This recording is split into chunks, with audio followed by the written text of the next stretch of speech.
All right, I think we're live. Hi, everyone. I'm here with Eric Chen, co-founder and CEO of Injective Labs.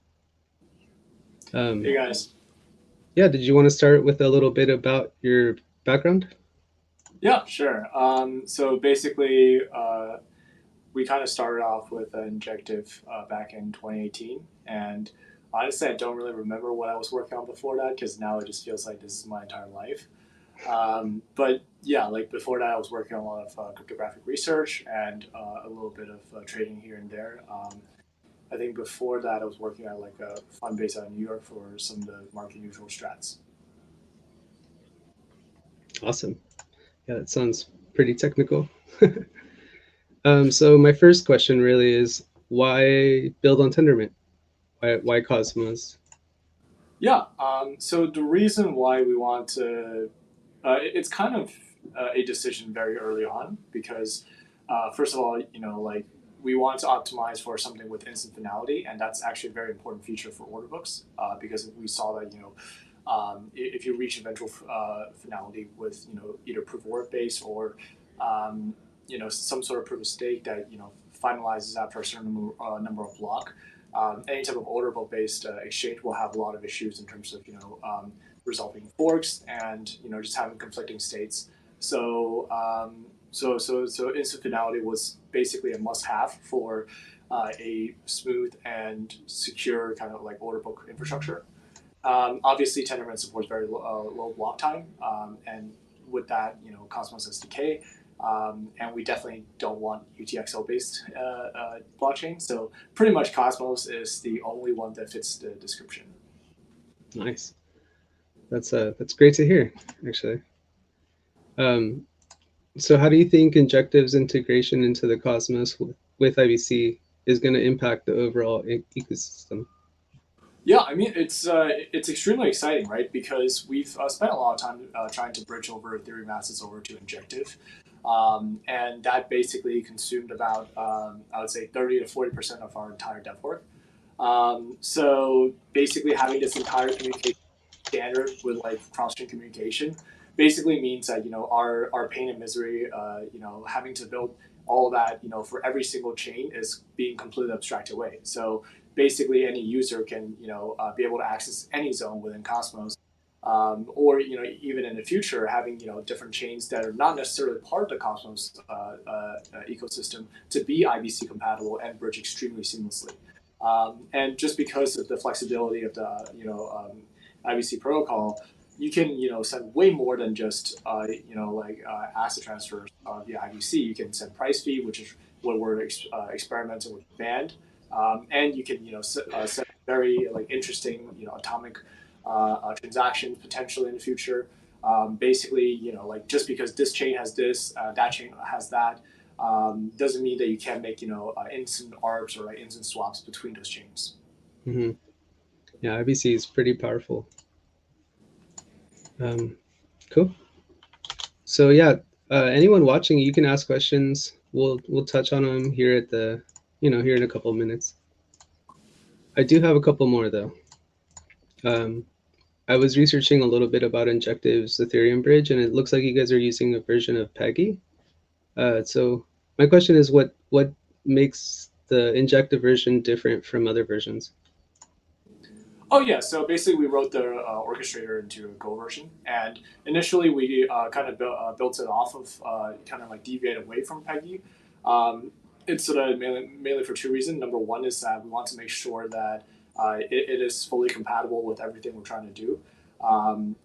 Especially for our case, like we want to make sure that it'll eventually land within the Ethermint or the EVM zone that we're going to be integrating in. And just in general, we want to make sure that the overall experience is very seamless for anyone from Ethereum trying to deposit into Injective. So it's more of a custom or more narrow implementation of Peggy to make sure that like it fits well within the ecosystem, and eventually Mm-hmm. we want to make sure that you can also send way more than just asset transfer through Ethereum, such as like event data or some of the additional instructions to execute autonomously on Injective.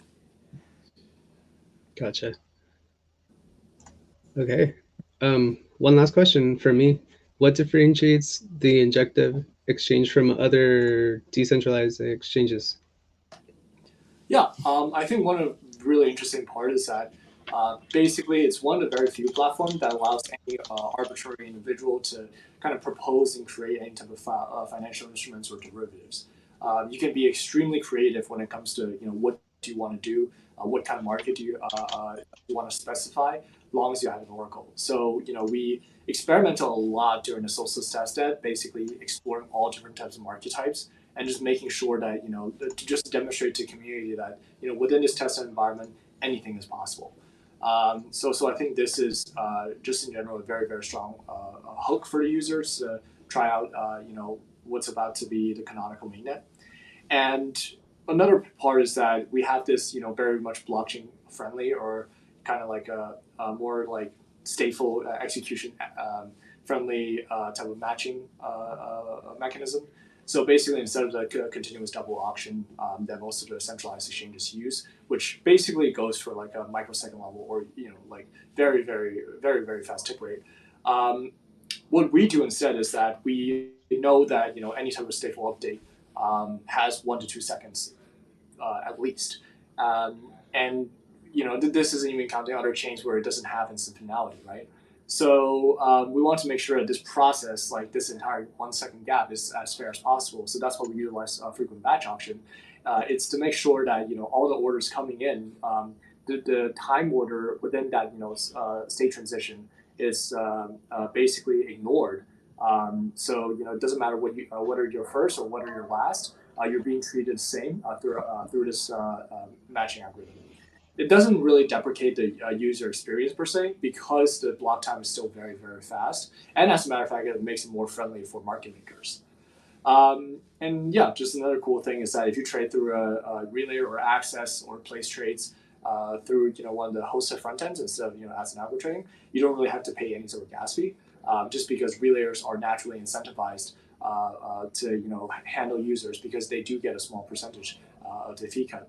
And this actually is going to create an entire ecosystem where relayers can have basically their own model of growth and strategy and how to allocate those fees that they got towards like some sort of reward mechanism.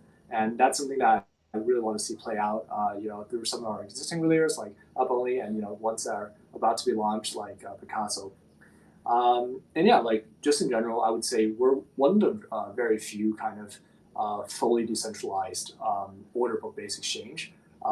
Basically, most of these L2 solutions out there do require a single operator, and there's a lot of discretion. For example, the fee goes to a central team, or the operation or the availability of the exchange depends on a single server. And obviously, by building on top of Cosmos, this is completely not the case. Yeah, yeah. The relay market you're making is pretty exciting too, right? Yeah. That's pretty cool. Um, so there's a bunch of questions now. It sounds like I think I'll just go in the order that they came, if that's fine. I think everyone wants to know, when is the canonical release planned for the Injective decks? Yeah. So basically, right now we're working on the connection with Band. Basically, that's going to go through community proposal, and then there's another oracle that we're working on. That's pretty much crossing the finish line as well. So once those two are done, Canonical is pretty much ready. I think those are basically the last pieces to it. Basically, for Canonical, we just want to make sure that at least there's more than one Oracle solution available. Ideally, right now we're trying to hit 3 for any type of derivative market proposal. And I believe there's also a hard upgrade coming up soon. Yeah, just one last upgrade before the Canonical chain to add a few surprise for the community. It's going to show up in the proposal once we're done testing. And yeah, so I think should be like end of this month or November. Oh wow, that's awesome. That kind of answered the next question. Which oracle do you think will be implemented first, Band or Link? Yeah, I think yeah, Band because IBC makes it so much easier. There we go. Do you have any MMs onboarding to the decks after Canonical release? Yep. We generally don't want to disclose, who the MMs are until the canonical release, just because with the incentive program coming out, if we disclose them too early, it'll make it seem like they're getting some of the early rewards to set up. So we generally want to make sure that they have the same level of knowledge about the liquidity mining for the public as everyone else. Gotcha. Next question. Any plans of adding derivatives of M stocks when Luna enables the ABC? I mean, this is up to the community, right? In order for Injective to connect with Luna, it's just simply a governance proposal for IBC enablement, and by then, enter assets, as long as it doesn't run into any sort of decimal calculation issues, can be simply bridged over. Awesome. What incentives does Injective want to create to get users onto the platform? So basically, right now, one of the things we're working on is a liquidity mining proposal. So basically, allocate some of the INJ partially minted by the validators, partially donated from the foundation. Basically, this proposal, if went through, will kind of incentivize a lot of liquidity being onboarded and kind of give people this initial ramp over, to get over this mental ramp of like joining a new exchange or like joining a new protocol. Wow, these questions are coming in, and it's awesome. Any plans to add stop loss / take profit features? So this likely won't be a feature for canonical release, just because there are mainly two considerations. Number one is that if you enforce stop loss and any sort of trigger mechanism on chain, that basically creates a trigger condition for everyone to see. So anyone running a full node or any type of predatory trader could look at the stop level and basically manipulate the price around it, which is not something we generally want to see happen. That being said, that's one of the reasons why relayers can be so powerful, because if you trust a relayer enough, you can the relayer can actually implement a stop loss or any type of stop order for you, and execute it based on the trigger condition. Interesting. Does Injective have a plan if decentralized exchanges encounter problems due to regulation? Yeah, we've been operating very safely, and this is why decentralization is so important. Is because if there's even a single level of centralization within the entire exchange ecosystem and within the entire protocol, we would be having a way much different conversation now. But this is also why we started with GC hire. That's why we started building up a more robust compliance framework. Awesome. Yeah, the power of decentralization. Will you guys make a referral receipt showing trades like Binance Futures and Bybit offers for traders? So this won't be an on-chain mechanism. Again, like this is why relayers are so powerful, because this is something relayers can totally do. Gotcha. All right. Well, will Injective encourage other partners to join IBC in this way, making interoperability easier? Yeah, of course. So basically, we're actually working with a few other chains. One of them is actually pretty big, to kind of like urge them to build a bridge to any type of IPC enabled chain. There it is.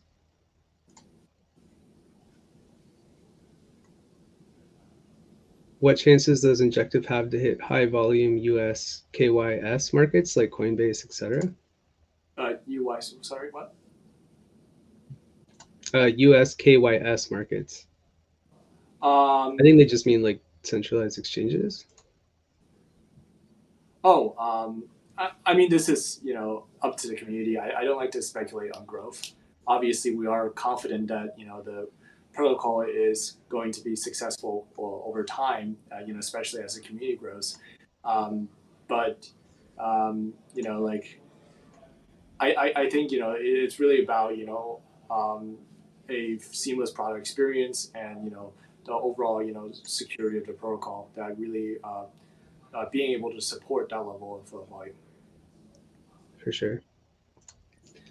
Um, Injective has already seen 63 governance proposals. It seems like the community is moving pretty quickly. What kind of governance proposals do you expect to see in the coming months? I mean, like, this is something that's both excites and scares me. Is that I wouldn't know because, especially over time, we start seeing more and more governance proposals being done by the community members, and I think it's extremely exciting that community members are kind of proposing a lot of new interesting ideas, and especially as the UI interface gets expanded more and more. They're going to start being exposed to a lot more governance features. So I think basically I really want this ecosystem to be taken or for a direction to be decided by all the participants rather than where we want to go. That's awesome. When will Forex trading be live? Up to the community. Right. Yeah, it also depends on like the Oracle solutions being integrated. So basically for Solstice we utilize Band, and Band generally has a pretty robust like, or diversity in price feed. But a lot of community members might not necessarily like Band as like the backbone for a forex derivatives or futures market. So this is really about the community coming together and deciding or working out a way to integrate new oracles to make this workable. Makes sense.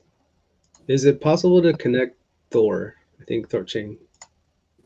Oh yeah, we actually we're working on it. We're actually pretty close with the team. Um, but yeah, unfortunately, right now, like for the past like, month, we've been focusing a lot on the IBC layer, just to make sure everything is right. But yeah, they're certainly on our roadmap. I would say after IBC, Thor is pretty much right on the top of the list. Awesome. Sorry, has there been any interest from institutions at this stage? Interest for what? Um, I guess investing. I'm not sure. Oh, The question's a little vague. uh, sorry. What was the question again? Interest from? Has there been any interest from institutions at this stage? Oh, institutions. Yeah. Short answer is yeah. Awesome. What would be a daily volume going through the exchange that you would be happy with by the end of the year? Not allowed to speculate. Right. All right. Is it possible to connect through Kepler? When will that happen? Yeah, so Kepler Wallet support is something we're working on. It actually requires Kepler to kind of add a little bit of feature on their front to be able to support the injective chain, mainly because we did this signature key derivation to support Ethereum wallet, and theoretically it's completely possible to support Kepler. It just takes a little bit of time for them to add some features here and there. Cool. Exciting. Especially with Kepler Mobile coming up today. Yeah. Okay, seeing the difficulties that Binance is facing in some countries, can Injective offer them help with derivatives trading? Um, Not allowed to comment on that per se, I think. Yeah, that's But kind of a weird basically, one. I think that's the beauty of being decentralized and borderless. Basically, I envision one day where like, hey, like the entire Injective Labs team all died in a plane crash. The protocol still lives on. All right, we got another one about the Canonical. Is there a chance for the Canonical to be postponed from the planned release as altcoin season is coming? uh, uh, Again, not really sure if I can comment on that. But in terms of the timeline, like this is typically like right now we've basically done pretty much everything that we needed to do on our end. So basically we were waiting on the two Oracle integrations. I would say the chance of like being delayed is very low at this point. But basically like it's more like right now we're just testing things out. We've already finished all the buildings. and waiting on first of all band integration for a lot of stuff on that front, and for another Oracle that's about to be integrated as well. Cool. What's your opinion on adding commodities and other traditional financial instruments to Injective? Something I'm looking forward to for the community to propose. But yeah, it goes back to the Oracle question. It's about the community uniting behind believing that basically, hey, this Oracle is secure for this commodity price feed or that commodity price feed. Because I do expect that based on the history of these type of products, that there might be a lot of arguments around which Oracle solution to go with. Yeah, it seems to be a hot topic these days. Yeah.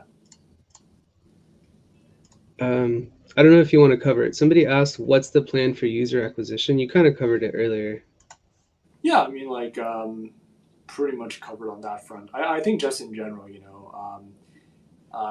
it's about really building like a very robust ecosystem, having as many strong DeFi project joining the Injective ecosystem over time, and leveraging the greater IBC, kind of like providing value with an order book based DEX, and having those other Cosmos zones to access to a liquid exchange infrastructure. Yeah, you're making something people want to use. That's pretty important. Right? What are the advantages of an order book exchange compared to an AMM? Pretty classic question. Yeah, so I think they're not really mutually exclusive. Just in general, order book is a more dynamic and responsive expression of where the market is going. This is why you see people saying that, hey, there's a sell wall, or hey, here's a buy wall, or hey, here's a bid pressure. So I think that just in general, like the future of exchange still holds within a more dynamic expression of the market, something that's more order book based. But AMM is basically an extremely friendly and extremely easy to use interface.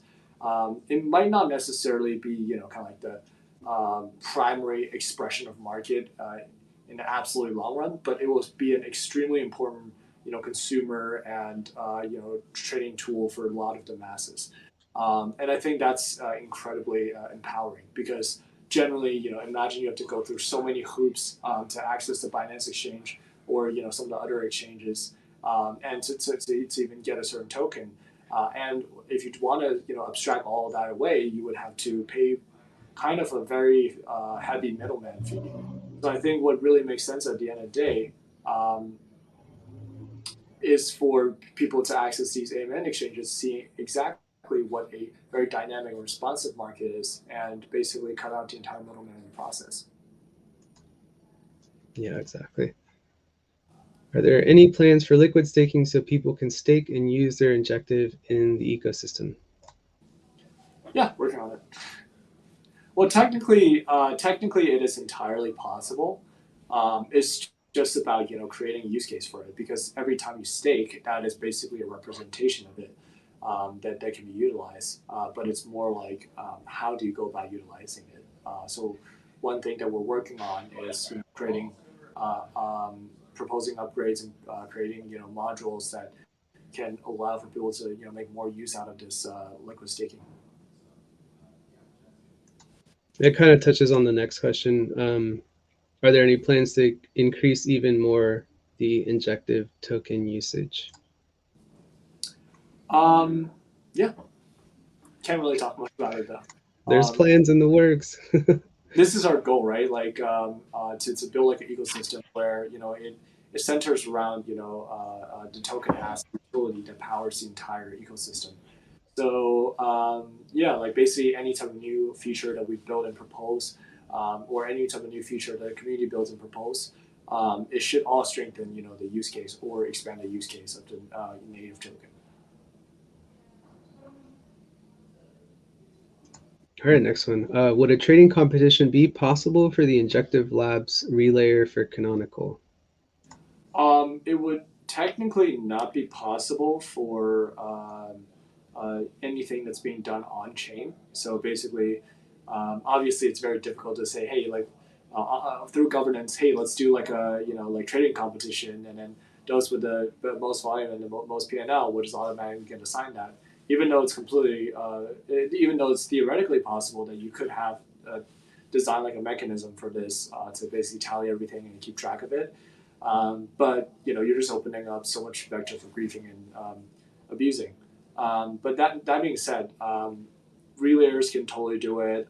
Any type of relayers, relay run kind of nodes or kind of platforms can totally do it. And this is kind of where we expect a lot of growth strategies or growth is going to happen. Yeah, the community is pretty important. Let's follow that up with this question. As we know, Injective is a community governance token, but my question is, what is the difference in the community's power and plan and your power as CEO and what you're allowed to implement, etc.? Yeah, I mean, like for our case, it's really about just developing to contribute to the protocol, to contribute like governance ideas, because ultimately the power is always within the community hands. One interesting thing that people are going to see, especially during this canary phase, is that since not all the INJ token that's under custody, from the foundation or from the investors are being transferred over. Basically, any type of foundation, so the foundation has elected to basically abstain for all the votes. So really, what you're seeing right now is that all the proposals are 100% reflected by the community. It's awesome. We kind of skipped this one because I know everyone wants to know it, but any airdrop planned as part of Canonical release? Oh, I can clarify that basically there won't be a retroactive airdrop. There we go. Um, so yeah, like I don't think basically we've seen so many issues with people like wash trading or people just performing a lot of insider trading ahead to like having this airdrop announcements earlier or knowing about certain news earlier and creating this unfairness. So we decided to kind of like switch it around. So that is to be announced in terms of like how we replace this retroactive airdrop with. Gosh, it's still kind of exciting. Will there be any Daps on Injective before the EVM module is implemented, or is that a prerequisite? And is there any rough timelines when you think that will be implemented? It's completely possible for someone to implement a Dap or a certain project on top of Injective. It's just that the downside is that it won't be EVM compatible. So that's why it's very important for us to make sure the EVM layer is ready. Because then like we have a lot of projects that are eager to deploy on top of Injective, but like they don't know Go, they don't know like how Cosmos works. So yeah, like it is completely possible for someone to like deploy or build on top of Injective and do a governance proposal as a module edition and stuff like that. But in order to create the best developer experience, it would have to be EVM compatible. For sure. Is there any utility for the Injective NFTs sold via Super Farm? There should be later on. Fair enough. Are there institutions or exchanges who would like to run a relayer? That's TBD. No, TBA. Oh, dang. All right. Is there anything you're most excited about that no one has asked yet? Um, no, I actually think that there's a lot of questions that I covered, so I kind of forgot like what were the earlier questions. But I mean, just in general, right? Like right now, I think the most valuable thing is for the users to try out the protocol, everything around it, to make sure that we have address every single last minute issues or bugs that there may have before the canonical release. So I think that's extremely critical for us.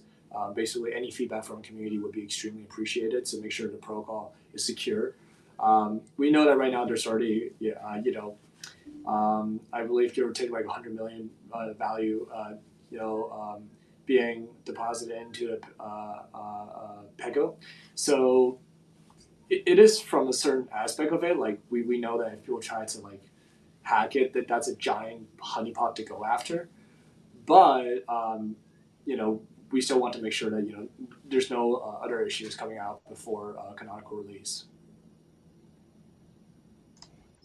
Yeah, it seems like the community is pretty excited. There's a lot of like really good questions here. So I think you're gonna get the feedback you want for the decks. Really appreciate it. um, what happens when the high volumes start happening like we're all waiting for, and the burn rate gets so high that the coin cap has been reached and there's almost no more coin to burn? What happens then if that question makes sense? I think this is kind of like a bonding curve question, right? Like if you reduce the supply, then like the yeah, I don't consider that to be a huge issue per se because if someone wants to burn anything, that means that someone is willing to give that to someone doing the burning. So basically, um, if there's no, if there's ever a scenario where there's no token left to burn, then that means that people are willing to give those tokens away for burning. So I don't think that's practically possible. Okay.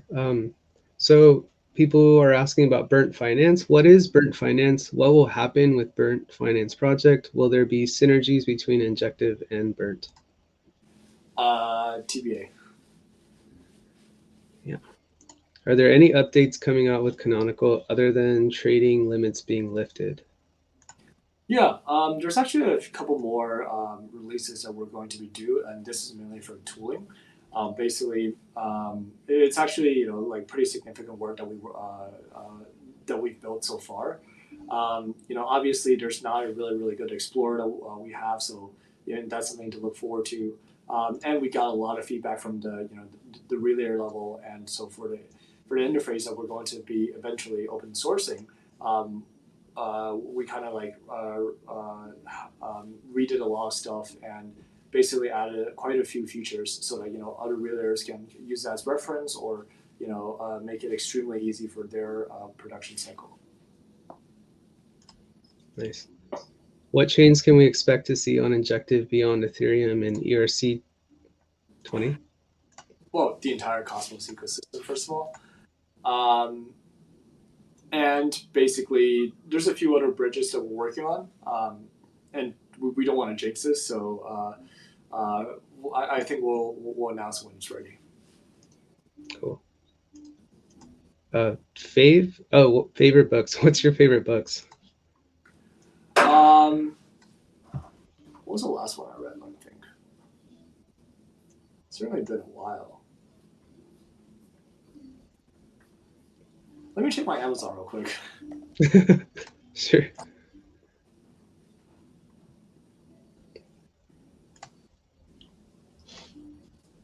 I wouldn't call that my favorite, but like the the last book I read that I finally caught up and finished was Bad Blood, just because there was some new development around the Theranos case, so that was interesting. Um, let's see, Chaos Monkey was actually very interesting to read, um, but I would say it doesn't get it gets a little bit boring in this second half, I guess. Um, what else? Yeah, I think those two, like are two of the more recent books I read. That one kind of caught me off guard. It's like they're all like drilling you about the finance questions, and then suddenly, what's your favorite book? All right. Auction burns to be announced anytime soon, or Yeah, so that's going to be a canonical mechanism. So basically, right now there are auctions going on, but obviously, with the deposit limit and everything, it doesn't really make sense for us to showcase that. There are going to be the interface for people to kind of engage with it and kind of bid within the process. But right now, it's mainly about like kind of basically designing a user friendly interface for engaging in it, without making it seem like this interface is way too overloaded. So that's one consideration. Another consideration is just that we want to make sure that basically the first burn goes smoothly. So we want to educate market makers on how to go about participating in the bidding process, so that there are no surprises coming down the road. Like we don't want to see the first burn having millions of fees within a pool, and then someone bids like one token or like 10 of them and just wins a bid. Yeah, that sounds messy. What has been difficult about Injective in the last 3 months? What has been what? Uh, Difficult, I guess. Like, what has been the most challenging about building Injective in the last 3 months? Uh, I mean, like honestly, like every day there's a new challenge. So that's what's terrifying. That's what's exciting.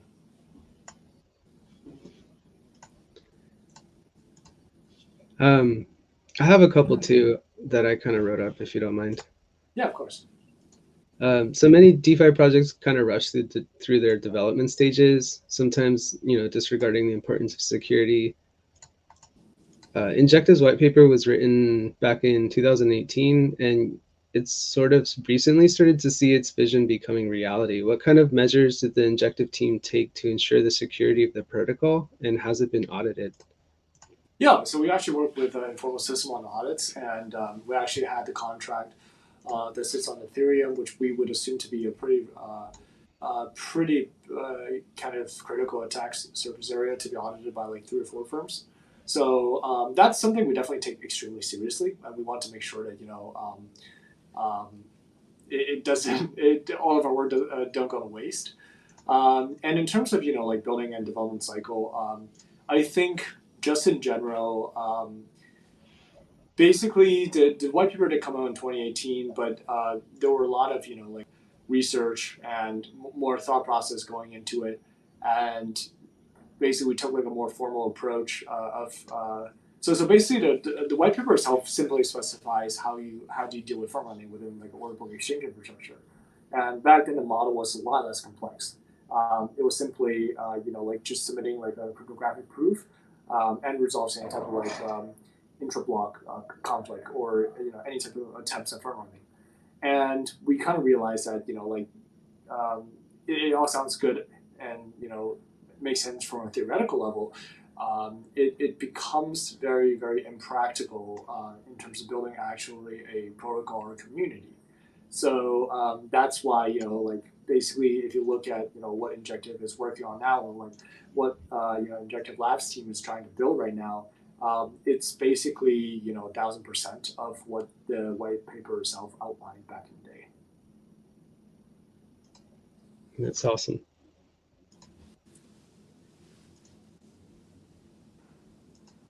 I do have a couple more. Are there any projects in the Cosmos ecosystem that you're excited to possibly work with now that IBC is a reality? Yeah, like so many of them. We work with kind of. I think most of the Cosmos Zone projects we all have conversations with, and we're all pretty good friends. So I'm actually very excited to work with Osmosis on this because there's actually some really really strong synergies on that front. Obviously, Terra has been pretty exciting as well, and they're enabling their IBC as well. So looking forward to that as well. And we have a lot of partners that are also Cosmos Zone, so always looking forward to work with them. Awesome. That kind of touches up on the next question. What about the announced partnership with Avalanche months ago? Any product releases planned? ILO on INJ. Yeah, so basically, the way basically the implementation consideration with Avalanche is that we kind of built out this contract that's Evm compatible for bridging assets over.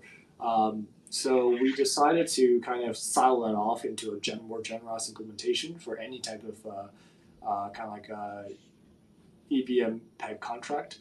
So that's kind of what we're working on. So like any chain with a EVM layer can always be bridged to Injective. It's almost kind of like another protocol in of itself for like cross-chain communication, I guess. So yeah, like so for and for like those like EVM compatible ones and BSC as well. basically we have a path towards bridging all of them over. Yeah, that's actually really awesome and exciting. Somebody asked, what is the next key milestone after Canonical release?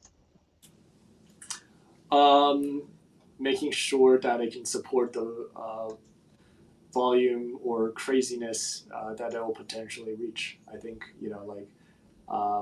we've seen a lot of stability issues from blockchains that tries to address the user demand for transaction count and bandwidth, and it certainly has its downside. So we want to make sure that while we're being pretty fast in block time, and while we're trying to be pretty high in throughput, we also want to make sure that there's absolute stability for the integrity of the exchange infrastructure.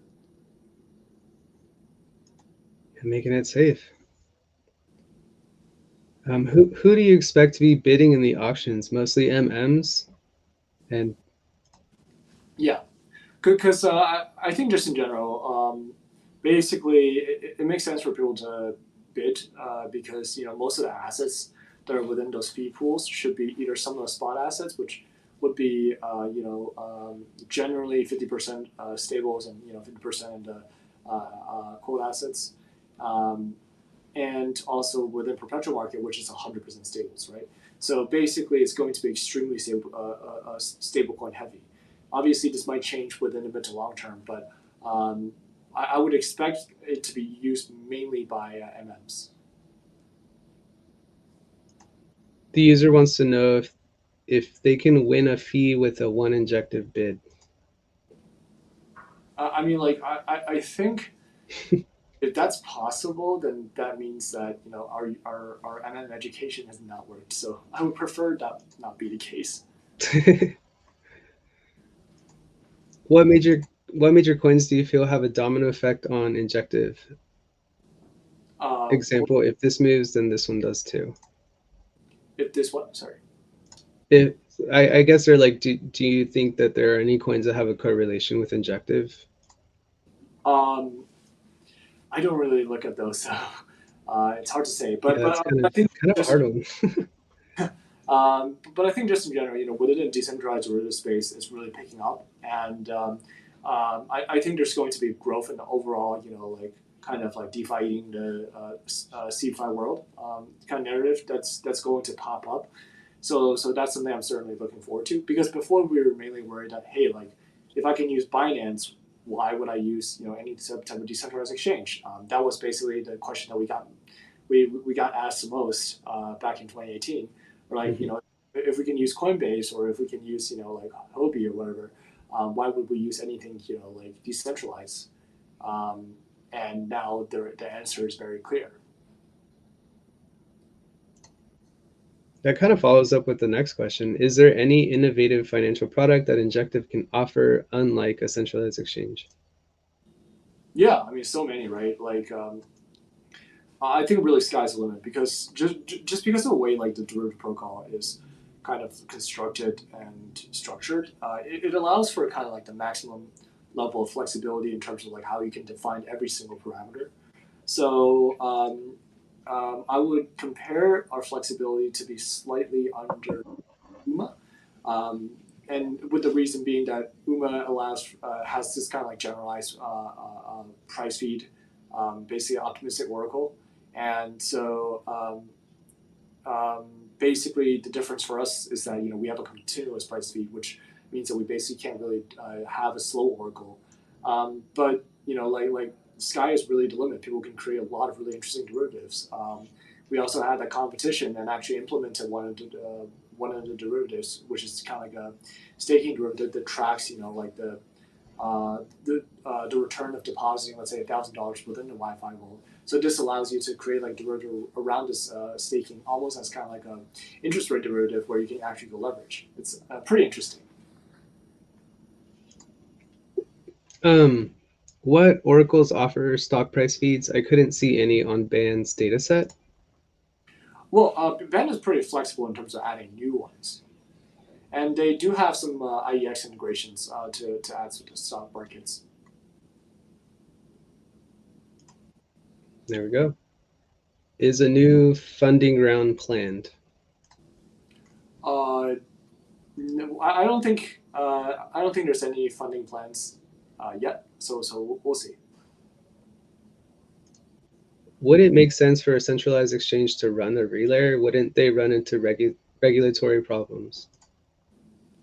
Yeah, of course. I think obviously before you do anything, compliance is the most important, right? The fact that you're already running a centralized exchange means that you probably have the necessary licenses and stuff like that to run a relayer. So I don't think that to be considered a major issue, but it's more like like they're kind of if they do end up running a relayer, they're kind of basically killing like their own business to join their business.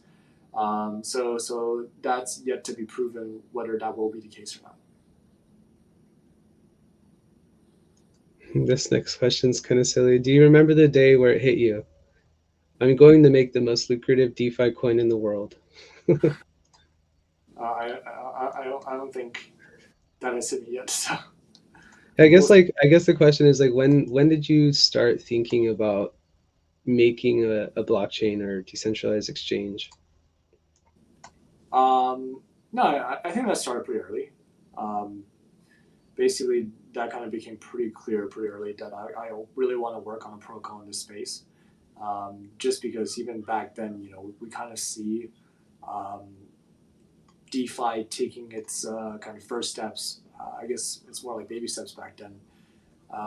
And I kind of saw the promise within that space. I know that back then there were a lot of I guess like layer ones and also a lot of I don't know what it was back then, like gambling or whatever.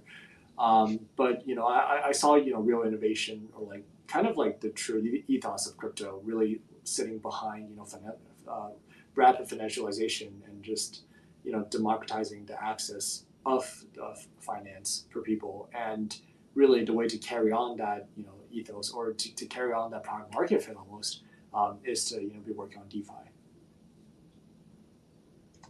That's awesome. Yeah, it definitely is an ethos for sure. There's a strong will behind all of it. Somebody wants to know why CZ from Binance is heavily invested. What is his plan? Or I guess how are you guys partners? Or TBA. fair enough. Somebody wants to know, will we see increased marketing with the release of Canonical and continued marketing thereafter?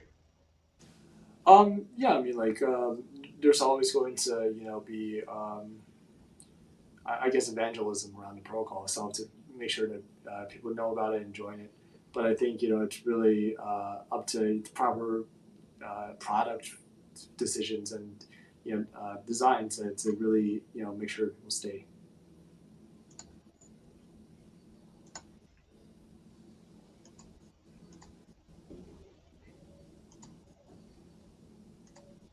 One more. Is it possible to increase the leverage to times 20 for all of us degenerates out there?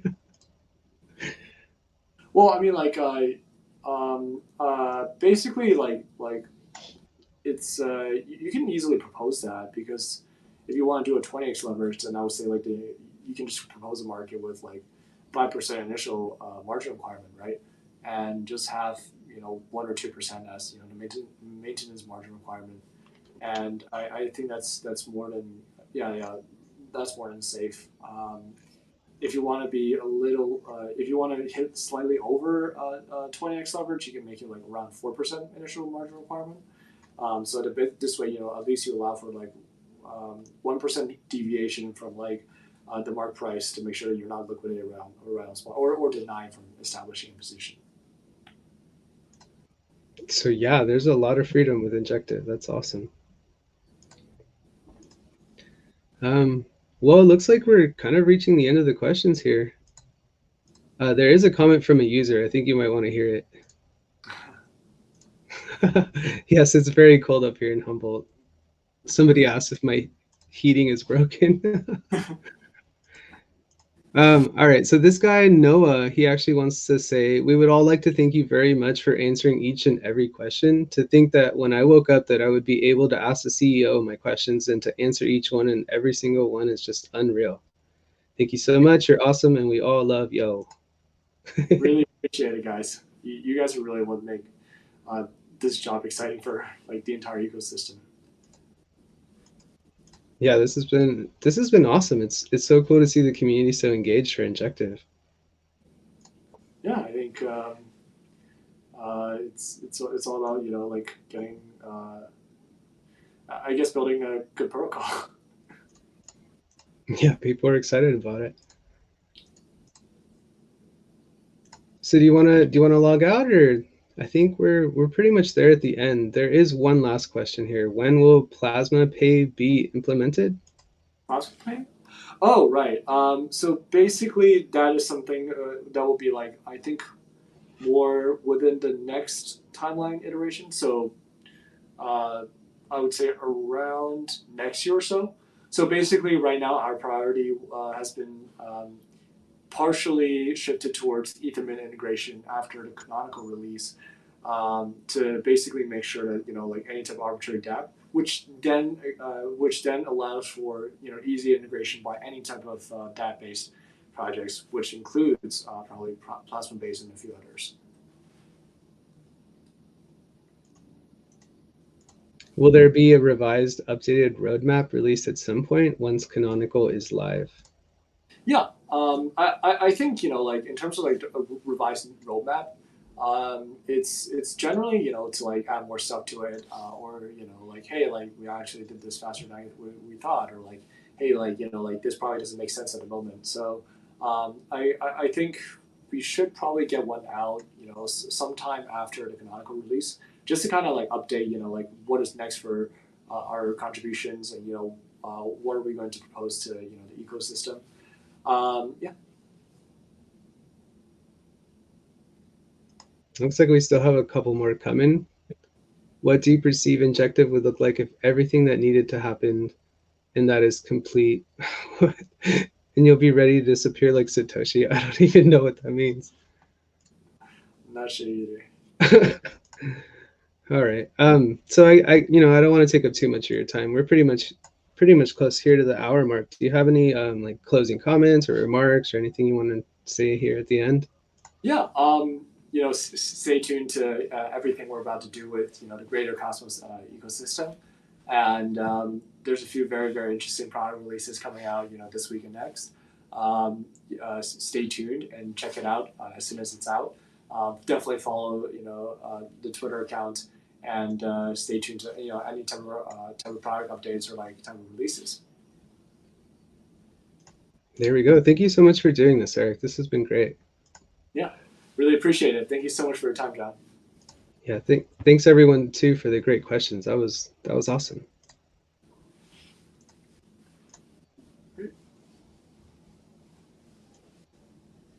Bye. Bye, guys.